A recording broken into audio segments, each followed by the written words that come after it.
We live most of our lives on autopilot. 80% of the thoughts you have today are exactly the same as the thoughts you had yesterday.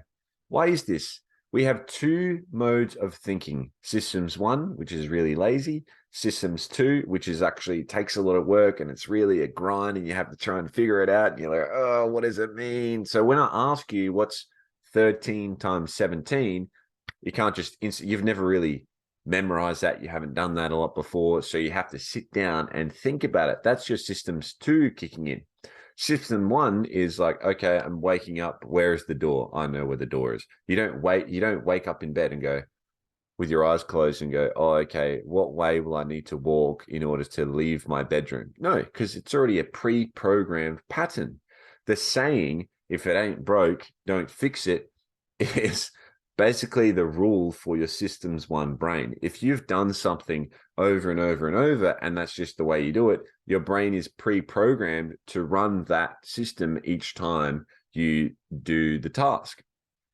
So why is this important and how does this relate to the book, Thinking Fast and Slow? Well, throughout the book, there are countless examples and situations, and I love the little hot tips and the summaries at the end of each chapter where they talk about these fallacies that we have and the risk aversion that we have and how we will take the lazy options when it comes to all these other things. And it's just filled with little gems and insights into the human mind. It's a great book on psychology if you want to learn about how to master your own psychology, your own mind, and how to observe it in others.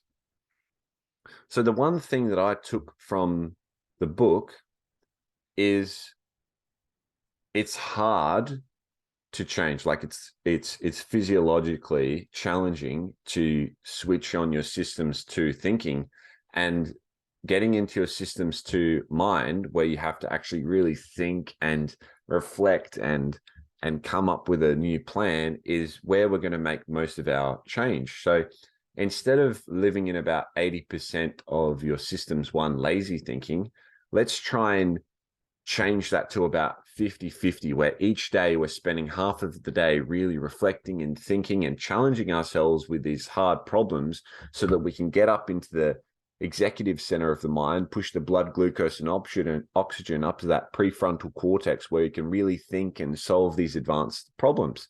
So in the last video I posted about the one thing, when we're living our one thing, we know what our mission is and we're on purpose and we're living our values, you welcome change, you welcome challenge. And that is where we grow. We don't grow by sitting around being lazy. We grow by challenging ourselves and putting ourselves out there and turning on our brain. So making a change is not easy. It takes a lot of brain power and effort. And that's, for the most part, we're built to survive. So lower parts of the brain, we figure out, okay, what is going to give me the highest chance of success? That's like people want to lose weight. Well, if you're stressed, your body's like, what's the highest chance of keeping you alive? Oh, okay, keep body fat, because if we have body fat, we can live. Okay, your body doesn't really care how you look. Your body cares about living and surviving. If you're walking through the woods and you hear a crack, chances are your brain's going to go, oh, let's increase the stress and adrenaline and cortisol and norepinephrine and get you alert and get you focused and get you really twitchy. And you ever notice that when you're real stressed and you're running off your systems one brain and you're really lazy and you hear like a sound and you go, whoa, or you see something, you go, whoa, your eyes are hooked onto it because you're thinking, oh my God, I'm going to die. It might seem a bit dramatic, but that's the truth. As our lower mind is designed to survive.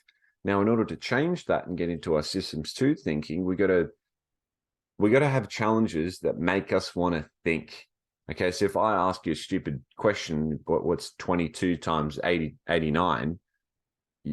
Unless you're a mathematician or aspiring mathematician and you love numbers, you're probably not going to sit down and really think about it. But if you're into gardening and ask you, okay, if you went into Bunnings and you had $100 budget, how many plants could you buy? What would the best plants be that you could buy with that $100 budget with to put in your garden? Instantly, because I've linked the challenging task to your highest values and what you love doing, your systems to brain is going to kick in. So I think that's a flaw that was in the book, is it didn't really talk about specific examples towards the individual.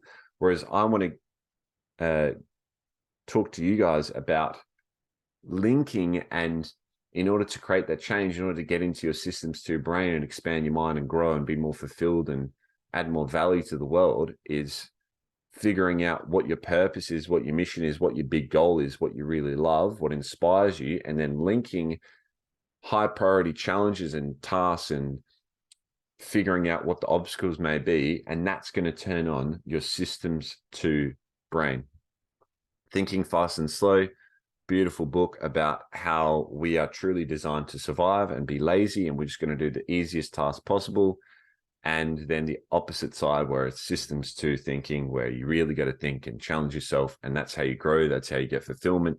That's how you get love. That's how you get gratitude. It's not just sitting around being lazy. It's figuring out what's the highest priority task and challenge that's going to fulfill my soul in the most efficient and effective way. The quality questions you ask yourself will give you a quality life. Thank you for listening on this quick book review on Thinking Fast and Slow. If you're keen, you can fucking download it online for free. You can listen to the audio book, or you can go to the store and buy it. Use my affiliate code, MitchPing. No, I just made that up. That's coming soon, though. Okay, subscribe.